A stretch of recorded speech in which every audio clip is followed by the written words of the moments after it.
to start the next chapter of your 10th class. Now come to the geography section.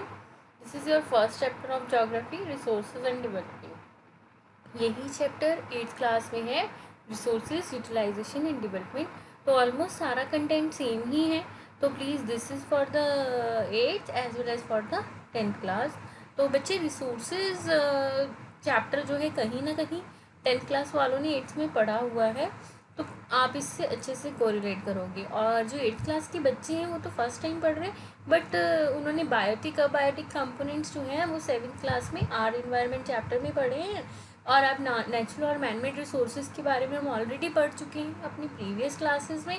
तो it's very helpful for you to understand the concept of resources. इसमें आपके 2 parts involve हुए हैं. जो new है वो है utilisation and development, जिसके आगे हम अलग अलग टॉपिक्स और थ्योरीज पढ़ेंगे. और मेरे को उम्मीद है कि आपको ये चैप्टर बहुत अच्छे से समझ आएगा. बट हाँ, उससे पहले आपको थोड़ा सा इस चैप्टर को कोरिलेट करना पड़ेगा अपनी प्रीवियस क्लासरूम से. ठीक है, तो come to the chapter number 1 of your geography, resources and development. What is resources? Resources is everything available in our environment. Okay, जो भी कुछ हमारे environment में available है, technically accessible, टेक्नोलॉजी का यूज़ करके हम उसको अपने यूज़फुल मटेरियल में कन्वर्ट कर सकें या फिर हम उसको ईजिली ऑब्टेन कर सकें नेचर से. That is resources. Economically feasible, हम उसको अफोर्ड कर सकें. राइट. कल्चरली एक्सेप्टेबल, यानी कि हमारे अकॉर्डिंगली वो काम का हो. ठीक है, और हमारी नीड्स को सेटिस्फाई करता हो. So this is all about the resources. Basically this is the meaning of resources and definition. मैंने आपको पॉइंट्स में इसलिए लिखवाया है ताकि आप इसको अच्छे से समझ सकें. These are the key point of your definition. अगर आप इसको ऐसे भी लिखते हैं तो no one can cut your marks, you can get the full marks. Okay, now come to the next. Classification of resources. Classification of resources की जब हम बात करते हैं बेटा, तो क्लासिफिकेशन ऑफ रिसोर्सेज में वेरियस टाइप्स के बेसिस पे हमने इसको क्लासीफाई किया है रिसोर्सेज को. पहला है आपका रिन्यूएबिलिटी के बेसिस पे. तो रिन्यूएबिलिटी का मीनिंग क्या है? रिन्यू, जो बना सकते हैं हम. ठीक है, रिन्यूएबिलिटी मतलब जिसको हम दोबारा क्रिएट कर सकते हैं. तो उसके बेसिस पे हमने 2 पार्ट्स में रिसोर्सेज को डिवाइड किया है. फर्स्ट इज़ रिन्यूएबल और second is non renewable resources. Renewable resources are those resources which can be renewed after some period of time, but non-renewable resources cannot be created if they deplete. Okay, renewable resource में जैसे हम बात करते हैं wind energy, solar energy की, right. And non renewable resources क्या हैं आपके?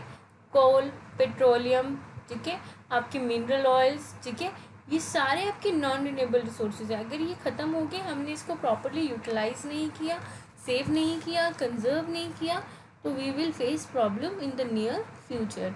Next is your on the basis of origin.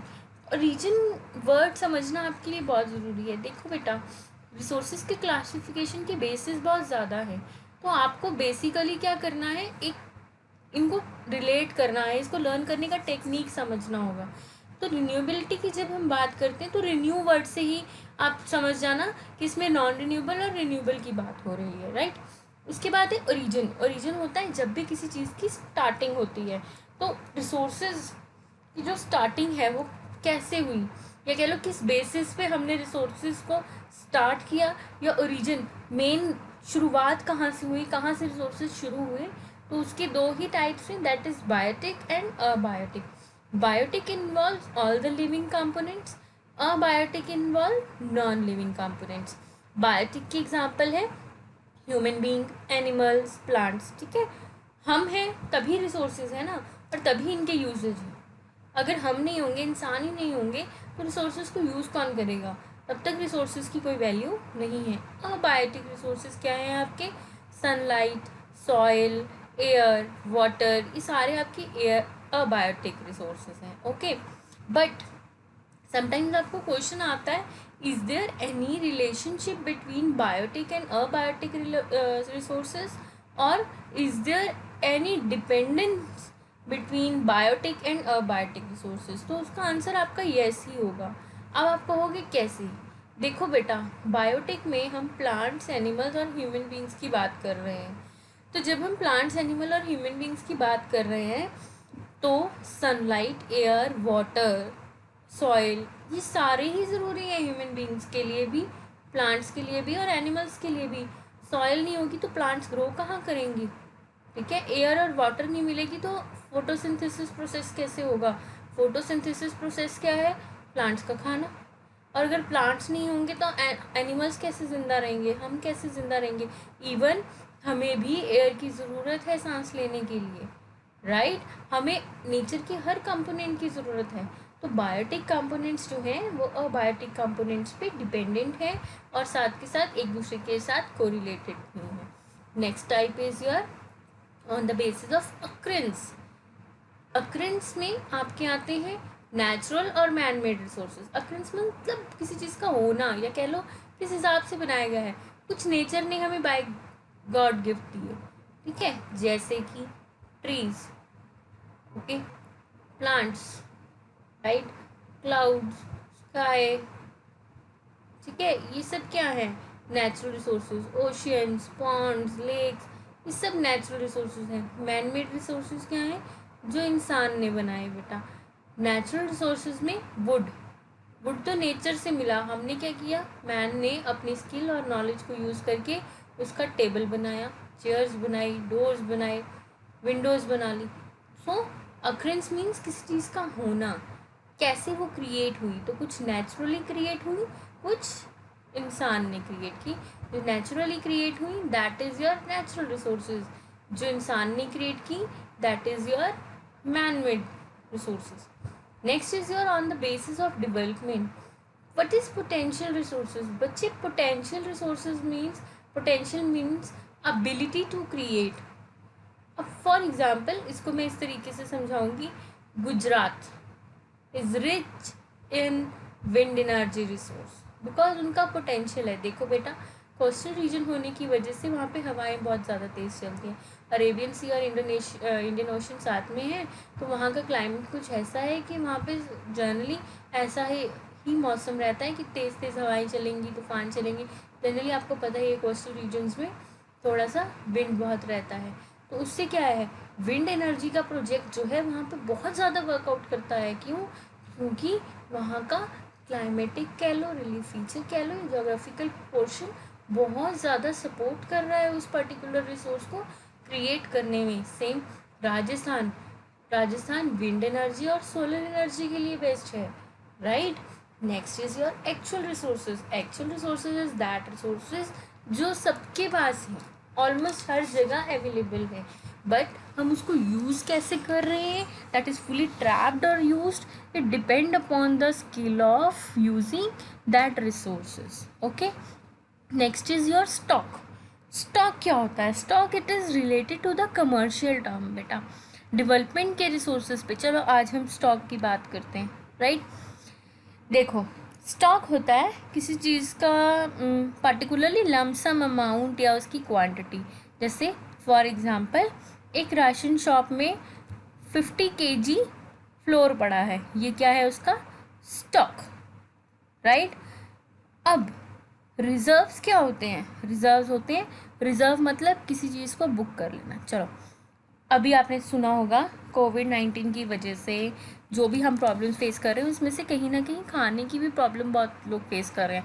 देखो, जैसे ही लोगों को पता चला लॉकडाउन हो रहा है, लोगों ने क्या करना शुरू किया? चीज़ों को रिज़र्व करना शुरू कर दिया, मतलब ओवर एंड अबव क्वांटिटी खरीद ली हमने। तो जो ओवर एंड अबव, जैसे कि एक हाउस होल्ड में 10 kg कंजम्पशन थी फ्लोर की और राइस की पर मंथ, मतलब उनके घर में 10 किलो आटा और चावल लगते थे। लॉकडाउन की वजह से उन्होंने एक साथ 30-30 किलो खरीद लिए। तो वो क्या हुआ? उन्होंने क्या किए? रिजर्व करके रख ली, right?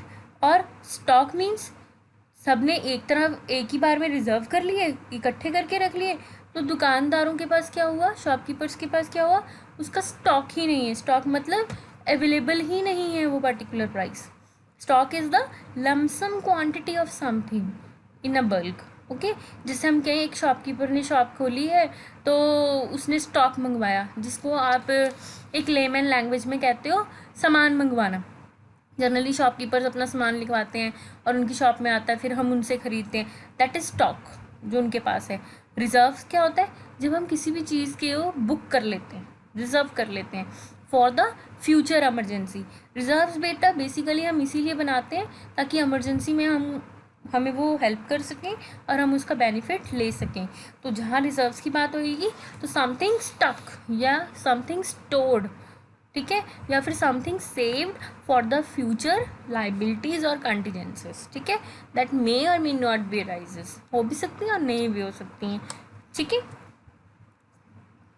On the basis of ownership individual resources होते हैं, कम्युनिटी ऑन रिसोर्सेज होते हैं, नेशनल रिसोर्सेज होते हैं और इंटरनेशनल रिसोर्सेज होते हैं। इंडिविजुअल रिसोर्सेज क्या होते हैं? इंडिविजुअल मीन्स जो किसी पर्सन के ही है, उसका अपना ही ऑनरशिप है, उसका उसका हक बनता है उस चीज़ पे, वो यूज़ करता है, उसकी पर्सनल है। फॉर एग्जांपल आपका घर, वो आपकी इंडिविजुअल रिसोर्स है। आपकी गाड़ी, दैट इज़ इंडिविजुअल। आपकी बुक, आपका लैपटॉप, आपका घर, आपका प्रॉपर्टी, ठीक है, ये सब क्या है? आपके इंडिविजुअल रिसोर्स हैं। कम्युनिटी ऑन रिसोर्सेज क्या होते हैं? कम्युनिटी ऑन रिसोर्सेज वो होते हैं बच्चे जो रिसोर्सेज कम्युनिटी यूज़ करती है, कम्युनिटी के लिए होते हैं। जैसे कि for example community on resources में हम बात करते हैं आपके schools, colleges, hospitals, public transport, ये क्या है? होटल्स, रेस्टोरेंट, ये क्या है? जितनी भी ये सारी चीज़ें हैं ये आपकी कम्युनिटी ओन्ड है, आपकी पर्सनल नहीं है कि हाँ बस आप ही जा सकते हो और कोई नहीं जा सकता। नो, ये क्या है? आप सबके हैं, कम्युनिटी, सभी लोग इसको यूज़ कर रहे हैं। So this is community owned resources, जैसे हॉस्पिटल, स्कूल्स, कॉलेजेस, ठीक है, रेस्टोरेंट, होटल, ठीक है, tourist place and so on, ठीक है। Next is your national resources. National से वर्ड से ही आपको थोड़ा समझ आ गया होगा, नेशन के रिसोर्स, जिस पे हमारा नेशनल रिसोर्स वो होगा जिस पे हमारा पूरा नेशन चल रहा है। चलो इसका एक छोटा सा एग्जांपल मैं आप लोगों को दे देती हूँ। जैसे कि इसका एग्जांपल में आएगा railways, forest, right, railways and forest. Railways and forest are the best example of the national resources, nation के रिसोर्सेज हैं। फॉरेस्ट, हमारे यहाँ पे इतने फॉरेस्ट एरियाज हैं, लाइक आपने भी सुने होंगे, ठीक है ना, गिर फॉरेस्ट है, ठीक है, और आपके कॉबर्ड नेशनल पार्क्स हैं। तो वो क्या है? वो आपकी नेशन के रिसोर्सेज हैं, ठीक है, हमारी वेल नोन प्लेसेस, रेलवेज, ठीक है, और other you can say institutions हैं जो कि हमारे नेशनल इम्पोर्टेंस को, मतलब आप कह लो, हाईलाइट करते हैं या उसका नेशनल लेवल पे यूज़ किया जा रहा है, that is your national resources. Now come to the next one, that is your international resources. अच्छा आप बताओ, इंटरनेशनल रिसोर्सेज, इंटरनेशनल वर्ड से आप क्या समझते हो? इंटरनेशनल रिसोर्सेज से आप क्या समझते हो? जो हमारे नहीं है, इंटरनेशनल, बड़े लेवल्स पे हैं, पूरे पर्टिकुलरली हम उसको अपने नेशन के लिए एड्रेस नहीं कर सकते, right, that is your international resources. चलो सबके हैं, मतलब all over the world, world, ठीक है। जैसे कि हम इसमें जियोलॉजिकल रिसोर्सेज की बात करते हैं। इंटरनेशनल रिसोर्सेज में जियोलॉजिकल मतलब जोग्राफिकल कंडीशन से रिलेटेड हो, जैसे कि mineral oils, rocks, mountain, valleys, ठीक है, क्या है ये? इंटरनेशनल रिसोर्सेज हमारे इंडिया में भी हैं, रॉक, माउंटेन्स, ठीक है, और अब्रॉड में भी हैं। और मिनरल ऑयल्स के लिए तो हम दुबई पे डिपेंड करते हैं, तो वो क्या है? वो हमारा इंटरनेशनल रिसोर्स है, हम वहाँ से इम्पोर्ट करते हैं। ऐसे ही आपकी हाइड्रोजियोलॉजिकल रिसोर्सेज हैं, जैसे कि अंडरग्राउंड वाटर, सरफेस वाटर, और आपकी पोलर रीजन्स जहाँ पे टोटली आइस ही आइस है, right. What was that? That is international resource. Atmospheric resources हैं आपके, जिसमें टेम्परेचर इंक्लूड है, रेनफॉल है, और उसका पैटर्न है, सनलाइट है। So what is that? That is international resources. International resources means जो इंटरनेशनल लेवल पर हैं, ठीक है, these are your international resources. चलो, this is on the basis of ownership. First is individual, second is community own based resources, third is national, and the last one is international resources. I hope you cleared with all the 4 resources, and please beta try to understand the type of the resources and its classification and the difference on the basis of example. And while you are writing the answer in your answer sheets at the time of examination, please give examples of this particular resource, because it makes your presentation effective and make your answer impressive. इससे examiner को ये लगता है कि आपको knowledge है. अगर आप एग्जाम्पल्स के साथ सपोर्ट कर देते हो, सो you have no need to elaborate too much things in that ना. तो वो कहीं ना कहीं बाइंड अप हो जाता है इजीली, जिसकी वजह से आपका टाइम भी सेव होता है, प्लस आपका पेपर भी टाइमली कंप्लीट होगा, और on the basis of the marking scheme आप उसको क्वालिटी और क्वांटिटी को दोनों को मेंटेन कर लेते हो. Next is your topic is utilisation of resources. हम रिसोर्सेज को यूटिलाइज कैसे करें? रिसोर्सेज को यूटिलाइज करने का तरीका, पहला, प्रॉपर प्लानिंग करो रिसोर्सेज को. ठीक है. फॉर एग्जांपल चलो हम इसमें आपके घर का एग्जांपल लेते हैं. आपके घर में जो भी अर्निंग है ना, जैसे आपके फादर हैं, आपके पेरेंट्स दोनों हैं, तो आप पहले प्लान करते हैं ना आपके घर में कि इतनी सैलरी है हमारी, तो इसके अकॉर्डिंगली हमने यहाँ इतने इतने पैसे खर्च करने हैं. Then allocation of resources, properly जिस चीज़ की ज़रूरत है, जितनी ज़रूरत है, उसको उस हिसाब से ही पर्टिकुलर रिसोर्स को उस चीज़ के लिए एलोकेट करो. ठीक है. Wastage of resources should be avoided. हमने रिसोर्सेज की वेस्टेज को अवॉइड करना है. Next is your organised. हमें ऑर्गेनाइज फॉर्म में करना है. ऑर्गेनाइज बेसिकली क्या होता है? हमने प्लान कर लिया. फॉर एग्जांपल चलो आपको एक एग्जांपल देती हूँ. आप लोगों ने प्लान किया है कि आपकी फैमिली में सपोज किसी फैमिली मेम्बर का बर्थडे है, एंड यू प्लान कि हम उसकी पार्टी में ये काम करेंगे. ठीक है. ऑर्गेनाइज मीन्स आपने उसको प्रॉपरली कैसे ऑर्गेनाइज करना है, उसकी टाइमिंग सेट करनी है, उसका एक स्केड्यूल बनाना है कि ये काम हमने, ये चीज़ हम ऐसे करेंगे, ये ऐसे करेंगे, इसके लिए हमें ये रिसोर्स चाहिए. यानी कि बर्थडे केक ऐसा होना चाहिए, पार्टी में इतने लोग आएंगे, उसके लिए यहाँ पे पार्टी रखेंगे, ये वेन्यू होगा. What was that is the organisation of resources. हर कोई अपने हिसाब से रिसोर्सेज को एक प्रॉपर सीक्वेंस में प्लान करेगा. ठीक है. उसको उस हिसाब से ऑर्गेनाइज करेगा और then implement the plan. Next is your development of resources. Development क्या है रिसोर्सेज की? देखो बेटा, सबसे पहली बात, जब भी आप रिसोर्सेज का चैप्टर पढ़ोगे आप उसमें 2 वर्ड ज़रूर पढ़ोगे. Resources are limited and they scarce in nature. Okay, we can't exceed their quantity, right? पर हम रिसोर्सेज को डेवलप कर सकते हैं. अब आप पूछोगे कि हम डेवलप कैसे कर सकते हैं? अब देखो, पहला पढ़ो. Development take place without damaging the environment. ये नहीं कि एक चीज़ को बचाने के लिए आप दूसरी चीज़ को ख़राब करो, वो रिसोर्स की डेवलपमेंट नहीं होगी. ठीक है. वेस्टेज हो जाएगी. ठीक है. Use all renewable resources judicially. Renewable resources जो है उनको प्रॉपर मैनर में, तरीके से यूज़ किया जाए. Minimise depletion of natural resources. Natural resources का जो डिप्लीशन है उसको कम किया जाए, उनको डिप्लीट होने से रोका जाए. Next is your conserve the varied species. जो भी स्पीसीज हैं हम उनको कंजर्व करें. आप जनरली सॉइल कंजर्वेशन पढ़ते हो, वाटर कंजर्वेशन ऑलरेडी आप 6th क्लास से पढ़ते आ रहे हो, सेव वाटर, उसके ऊपर आप इतने स्लोगन्स बनाते हो, राइट? तो conservation is the most important part. अब चलो बताओ डेवलपमेंट कैसे होगी. If you have any idea, you have to think about it, but I want to give an example to you. देखो, आप स्कूल कैसे आते हो? स्कूल बस में, राइट? अब देखो, स्कूल बस का होना कहीं ना कहीं डेवलपमेंट ऑफ रिसोर्सेज से कनेक्ट करता है. अब आप बोलोगे ऐसे कैसे? देखो, अगर एक बस में 30 स्टूडेंट्स बैठ कर आ रहे हैं तो रिसोर्सेज को हम डेवलप कर रहे हैं. कैसे? चलो मैं बताती हूँ. अगर मान लो स्कूल बस ना हो तो क्या होगा?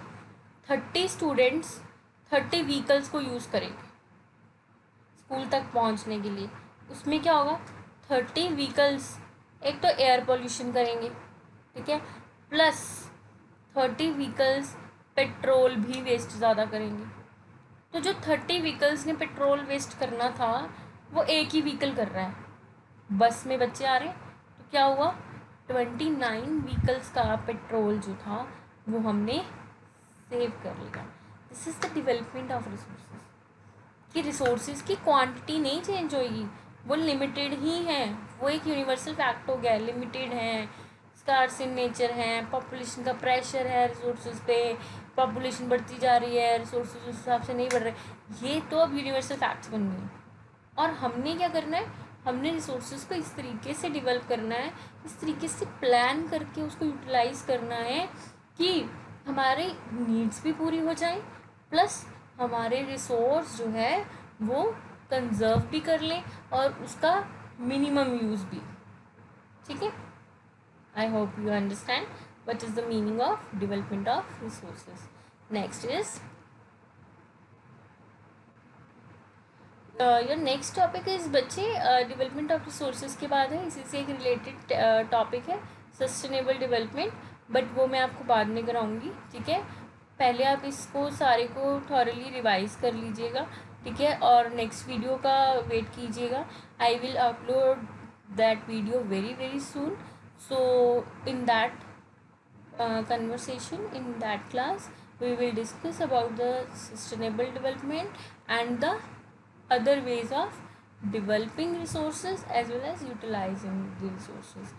Thank you so much for the cooperation, and stay home, stay safe, and kindly subscribe, share and comment and press the bell icon, and you will easily get the next notification of the video of my channel Simplified Social Sciences by Sakshi Sharma.